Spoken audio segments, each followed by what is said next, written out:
Hello, everybody. It is Friday, March the 28th, 2025, end of the month. This show will probably go out actually tomorrow, Saturday the 29th. At the beginning of the month, I did a show with one of my favorite pundits from Washington, D.C., Jonathan Rauch, the Brookings scholar, Atlantic writer as well, on a piece that he wrote at the beginning of March for The Atlantic about Trump on patrimonialism. And actually, we did a show with Jeff Kopstein, who's written an interesting book on patrimonialism, and John at the beginning of the month. Everything, of course, has changed. To remix Harold Wilson, a month is a long time in politics, especially Trump's America.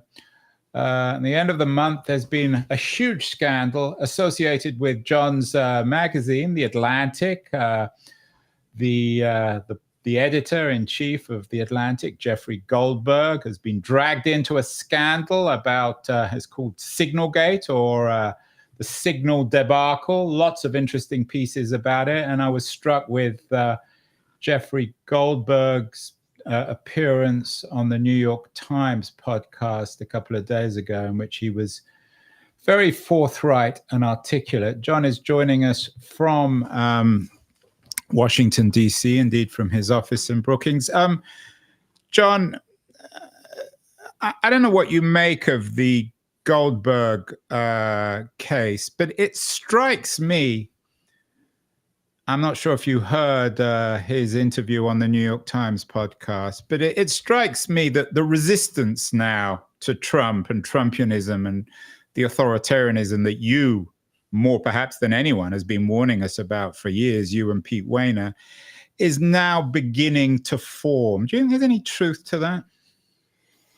Yeah, there is some truth to that. We saw finally a Republican senator, Susan Collins of Maine, express reservations about some of what's going on, though those right now look like they're still toothless reservations.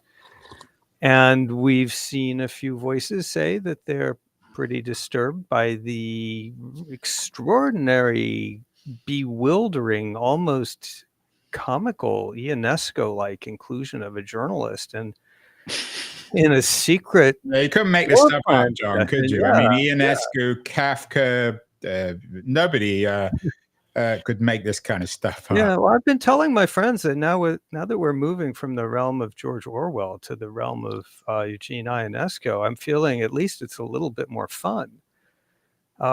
So the Democrats still don't have a strategy and don't know what to do. And the courts still really haven't figured out which end is up, though they're ruling against Trump. And we still don't know if he'll follow court orders. And he's moving incredibly quickly with the style of rule he's established of all executive orders all the time. What he says goes, period, end of story. So we're still bewildered and we're still chickens with our heads cut off. But yeah, you're right. Things are beginning to take shape a little bit. Yeah, and I actually don't know Goldberg, but I assume you do. I was really struck with how defiant he was, how articulate and strong, and unwilling to compromise in any way and tell the truth. I mean, obviously, he was put in this weird situation. I mean, he could have, I guess, theoretically ignored the whole thing. He could have gone public, but he navigated between those two extremes. What do you make of Jeffrey Goldberg? They couldn't have picked, it seems to me, on anyone stronger and more resilient. And of course, The Atlantic itself is well-financed, beloved by moderates, centrists, progressives. So this is not, he and The Atlantic is not an easy thing to push around, probably in some ways even harder than the New York Times. Well, Jeff I've known him for years. We're not close social buddies, but I've known him. I've worked for him. He cut his teeth at the New Yorker, and he wrote about Saddam Hussein's gas attacks on the Kurds. This is a war-hardened, seasoned journalist who also is a national security journalist, which means he knows the rules, which means he is not going to be easy to pull the wool over his eyes. And all of those have stood in good stead. And I'm proud of the Atlantic today. And I am proud to be working for a guy against whom the Trump administration smears didn't work. Yeah, and I share your pride, even if I don't work for the Atlantic. I'm very, very impressed with him and his behavior. What about the actual incident, John? Is it just one more ridiculous scandal, or is this scandal one that might be the straw, perhaps, that breaks the camel's back? Oh, no chance of that, Andrew. This administration's modus operandi is, if you hit a bump, you keep going. You mow down whatever happens to be in your way. The administration has complete confidence, justifiably so, that there will be little to no blowback among the Republicans who control Capitol Hill. Their attitude will be the Democrats can hoot and holler, but this too will pass. So no, I think that this will be just one of a series of things, which goes to what we talked about with Jeff Kopstein last time, which is the incompetence of this administration. And the patrimonialism. I mean, you wrote that wonderful piece, One Word Describes Trump, which is based on Jeff and Steve Hanson's excellent book on it. But there's the patrimonialism oozed from the leaks about, these pathetic characters like Hegseth and Vance, who, even when Trump isn't there, are trying to impress him. I mean, it's really bizarre and pathetic, isn't it? Well, there's I know how you feel about Nazi analogies, and you're right. But there is this phrase that historians use to try to understand the mindset in an authoritarian regime. And it was a German phrase in the Third Reich. Sorry, I'm not comparing anyone to Hitler. But the phrase was working toward the Führer.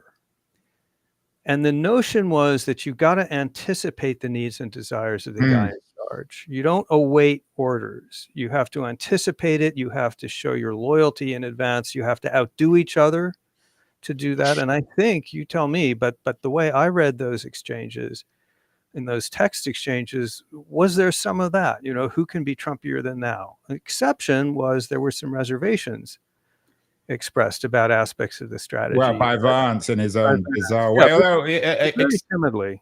Right. I don't know if you've seen the movie Death of Stalin. I mean, it's not just a Nazi thing. That even when Stalin was dying, his henchmen were terrified of him. Even when he died, they seemed to be determined to impress the old dictator. So maybe there's something in that. Yeah, I take your point on the Nazis, and as you know, I'm certainly taking this more seriously than I did a few months ago. But the patrimonialism is really astonishing. The loyalty of these people. Is it just fear, do you think?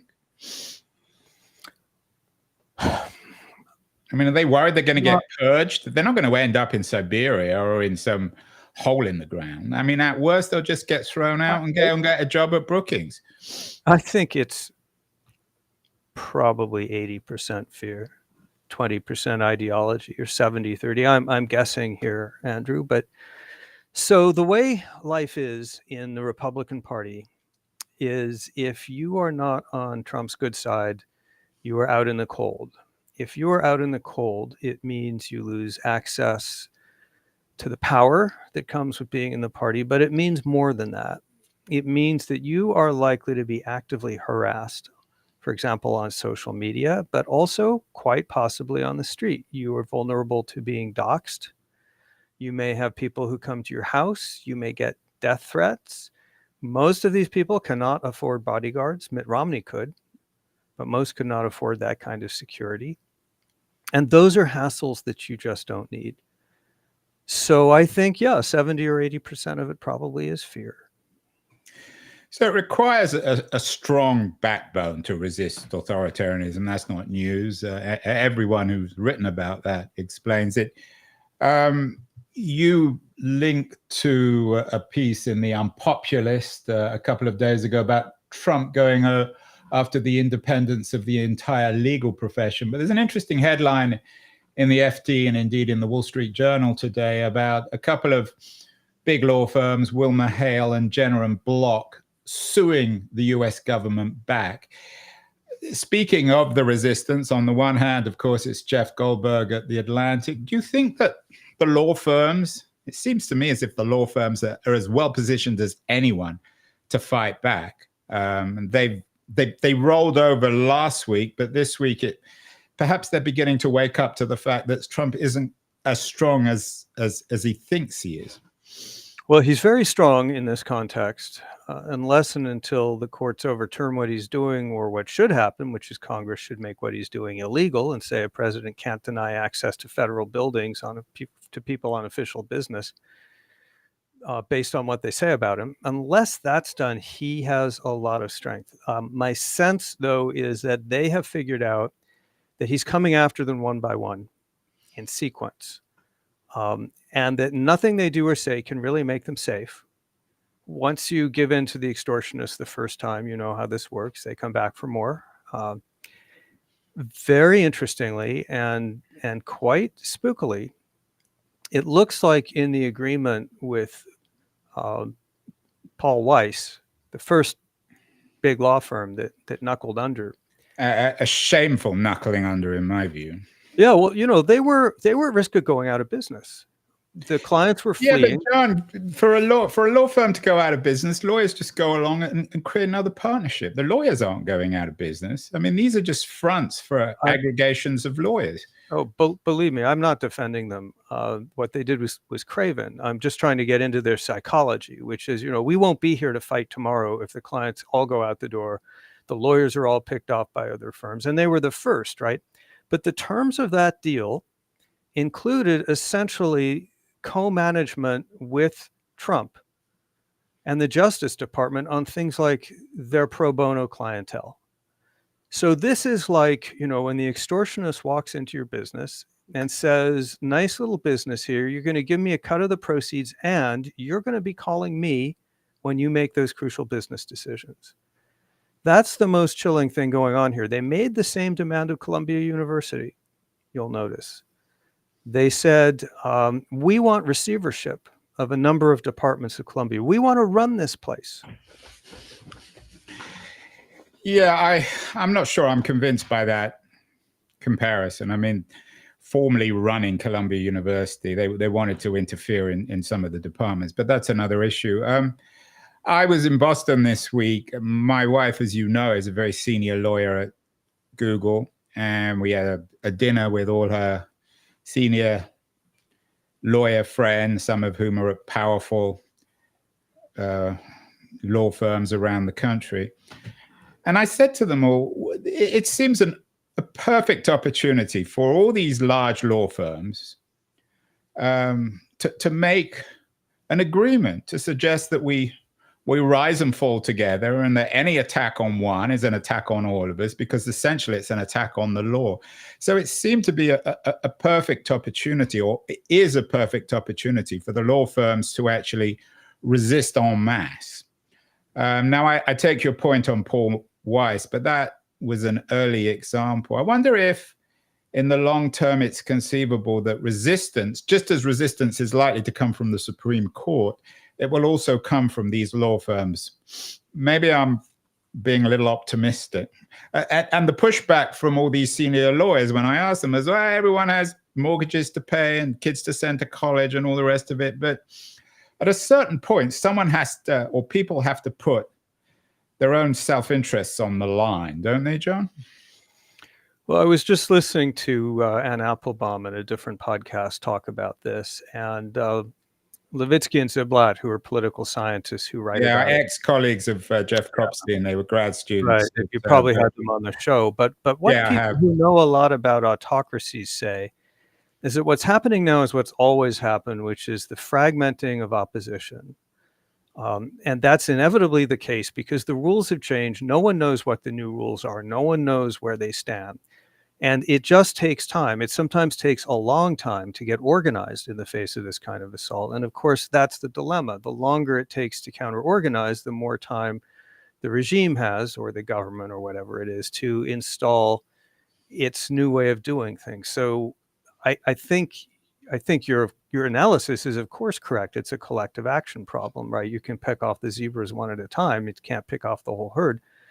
The question is whether that kind of organizational work can be done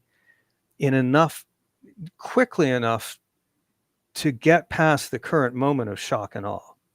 But I do think that kind of counter-organization will happen. I was actually at a meeting of some activists last week, and one of the things that they were saying is, look, we don't have the strength to stop most of what's going on, but if we can slow it down, if we can buy some time, we've got midterms coming up in 2 years, and if we can put some friction in the gears and slow them up, that'll give us time to organize. And that does seem like the right way to think about it. Yeah, and I wonder if the resistance is coming in all sorts of different spheres. I mean, I assume Jeff Goldberg and the Atlantic Board are talking to the New York Times and maybe even to the Washington Post. You assume that senior lawyers at all these big firms are talking to one another. What's the mood at Brookings, John? Brookings is the supposed neutral platform for expertise. Well, we think we are pretty neutral, not just supposed neutral, but I take the point. We are definitely on board with liberal democracy. We are definitely. Well, that goes without saying. Yeah, we are against autocracy. And that goes without saying too. So that's the dilemma is, how much do we stick with our traditional knitting of just doing policy analysis and hoping that Congress and someone pays attention, good ideas for education and foreign policy. And I think we generally will stick to our knitting. I think we don't have a sort of grand scheme to do things differently. We are talking here about doing something that's historically difficult to us because we're a very decentralized place. We're kind of like a university. And that's trying to figure out a collective project that will look at the big picture and do this in an institution-wide way. So, I mean, one may say that's trivial, but it is a way to try to create an institutional response, much akin to what you said earlier, trying to find new ways to operate that bring resources together to focus on these problems. And someone must be running Brookings, or certainly someone's funding Brookings. Are they talking to the other DC think tanks, the AEIs? And when I walk around DC, that street, what street's Brookings on? We're on Massachusetts Avenue. You walk up and down Mass Ave in Washington, D.C. It's a think tank after think tank, all well-funded, all in beautiful buildings. Do you think that, let's say, Trump turned his nasty gaze on Brookings, would some of those other think tanks on Mass Ave come to your help? Well, it hasn't happened yet, of course. We expect that, this could happen to anybody. That's now become clear. And I have, same thing we've been talking about, Andrew. I have not seen a collective response, at least not yet. Yeah, I think we will do. You connected on your excellent Blue Sky account to a piece by Jonathan Last. I've known Jonathan for many years. In fact, he published my first piece on Cult of the Amateur. He wrote a piece for the Bulwark called Our Semi-Authoritarian State. You and I have disagreed on this, and I think I'm still slightly skeptical. We're having this conversation. It's on the internet. Anyone can access it. No one's controlling it. No one knows what we're doing. Are we really on the verge, John, of a semi-authoritarian state? Oh, I think we're probably there if you say semi-authoritarian. We're not all the way there, but I think the water's pretty brutal. I mean, how is it manifesting itself? So, it's a notched slope. It's not a cliff where you go all the way down at once. But the first thing I worry about, which is very significant, is that Congress has effectively absented itself from what's happening. The president has asserted unprecedented powers to essentially run the government single-handedly. First thing he did was take a newly passed law and say, I choose not to enforce it. In fact, I choose to indemnify companies that break it on my own authority. Nothing from Congress. He then said, I can choose not to spend money that Congress has appropriated, and I can choose to spend money Congress has not appropriated. Nothing from Congress. He then set about weaponizing access to federal buildings for law firms. I could go on. You know that you read the newspapers as well as I do. So moving from a 3-branch form of government to a 2-branch form of government, which is where we are at least right now, that's a very big deal in the U.S. Constitution. Are we really? I mean, one of the headlines yesterday was he pulled the New York representative from her UN job. I can't remember what's her name. Stephanie.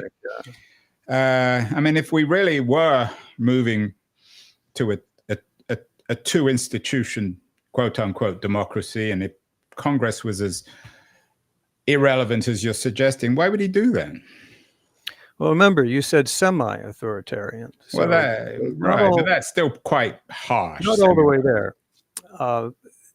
We have to hope that at some point Congress will get alarmed enough to put its foot down. But we've got 2 years before that happens. The reason Trump pulled back Stefanik is that the majorities that the Republicans have in the House are very narrow. And of course, if Democrats get in control, they can make some trouble for him. Now, we don't know how much trouble, and they don't have the Senate, and the Senate is in a position to block anything the House does, which means all a Democratic House could do would be subpoena the president, call hearings, and try to investigate. And we know that Trump defies congressional subpoenas. Yeah, but at the same time, that would be gridlock unless he just ignored it entirely. Subpoenas? That's his posture in the first term. He was subpoenaed. He just said, I pay no attention. So this is well along the way. The second question, of course, is what happens with the courts. He hasn't had to openly defy a Supreme Court order. Do you think he will? No, you're the expert. I'm assuming he would be fearful, and Roberts has made himself quite clear on this, hasn't he? And it's clear that it's still a Roberts court. I predicted in August of 2022, we may have talked about this on the show, I don't remember, but I predicted that in the second term, he would do what he had not done in the first, which was openly defy a Supreme Court order. That remains my prediction. It's a guess. I could be wrong, but based on his behavior so far, he believes what he said, which is I have Article 1 and it lets, I have an Article 2 and it lets me do anything. That's a different form of government in the United States. And unless more obstacles arise than have arisen so far or appear likely to arise in the near term, that may be the regime we're living with. Still skeptical? Yeah, I am skeptical. Well, I'm not entirely skeptical. I mean, I realize this is a crisis. It's clear that this is not a normal situation. But the 2 institutions that I still have faith in American democracy, firstly, the judiciary, certainly the Supreme Court, and then also the military. I'm guessing that there are a lot of very senior military people in this country who are incredibly uncomfortable with what's happening, because if indeed he does defy the Supreme Court, then they're going to get dragged into this, aren't they? Yeah, Andrew, I think, and as they did, kind of, during the DC riots in Trump 1.0. I believe and I hope that you're right about the military. I believe and I hope that you're right about the courts. They have stood firm so far, despite obvious efforts to intimidate judges. The question remains, will the military follow illegal orders if he gives them? And the question remains, will Trump obey a Supreme Court order if it tells him to stop doing what he's doing? And I think it's jump ball on both of those things at this point.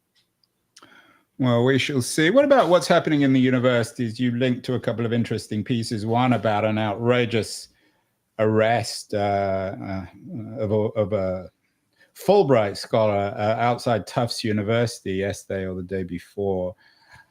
Does this signify the end of intellectual freedom in the universities, or is he just picking off, or are they just picking off critics of Hamas and this will end?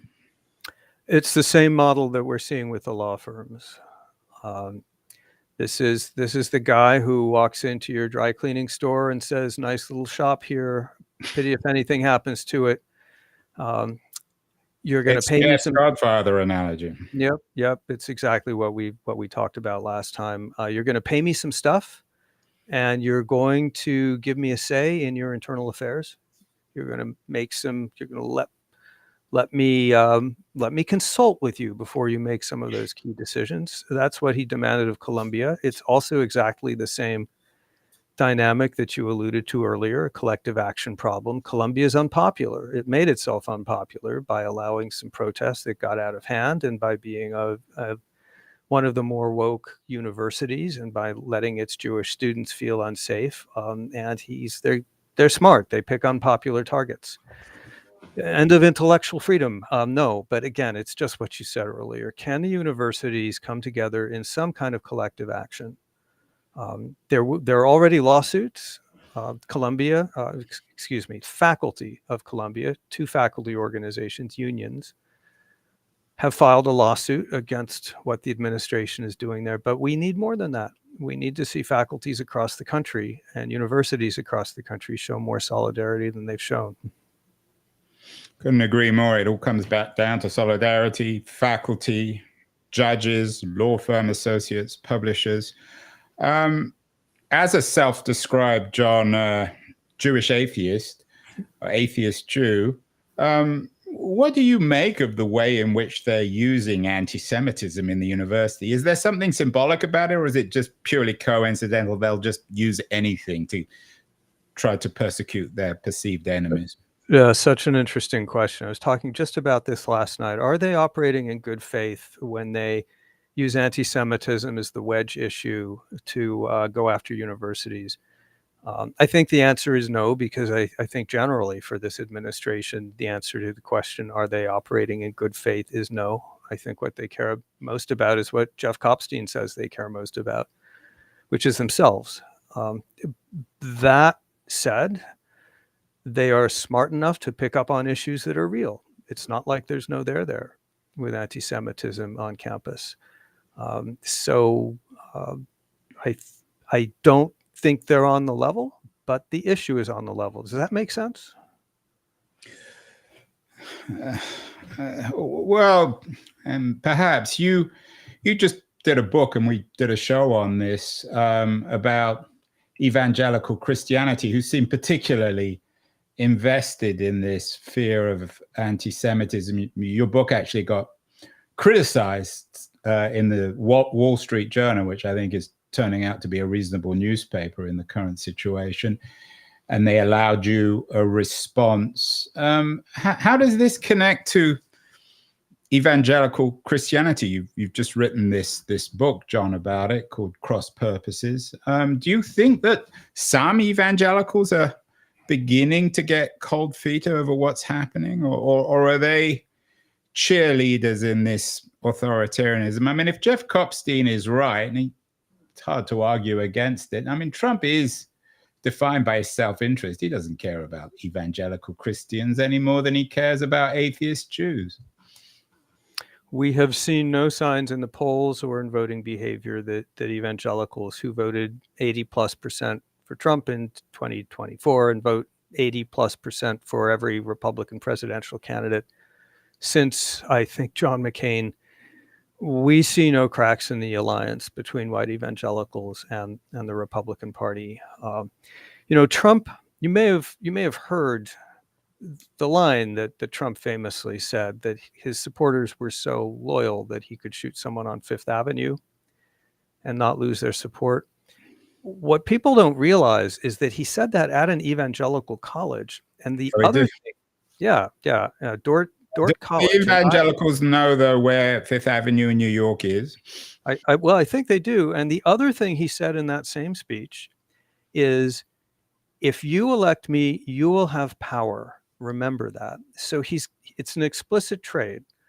I will give you the power of my office, and you will give me unconditional loyalty and support. And ever since then, that's the bargain that we have seen. And so far, we don't see cracks in it. Where are we going to see resistance to Trump within the Christian movement? I've got a show with Pete Wehner, who in my view is the conscience of Christian America. Your fellow Atlantic columnist, you've written all sorts of interesting things with him. In fact, I think we first met through a piece you and Pete co-wrote for the New York Times. In your new book, John, Cross Purposes, you look at a new generation of religious thinkers and focus on the Church of Jesus Christ of Latter-day Saints, formerly known as the Mormons, is it possible that we're going to get resistance to Trumpism in a Christian sense from Salt Lake City? Could that become one of the centers of resistance?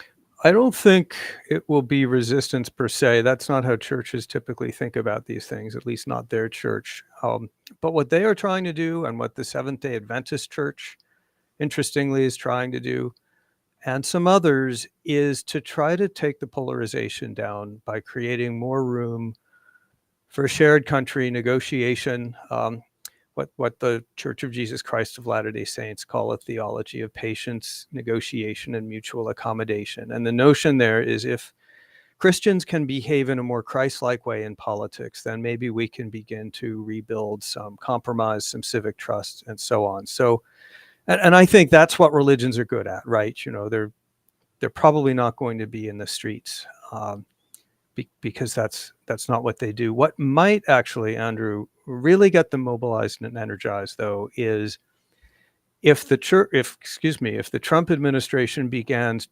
dragging fifth graders out of classrooms, arresting them and deporting them,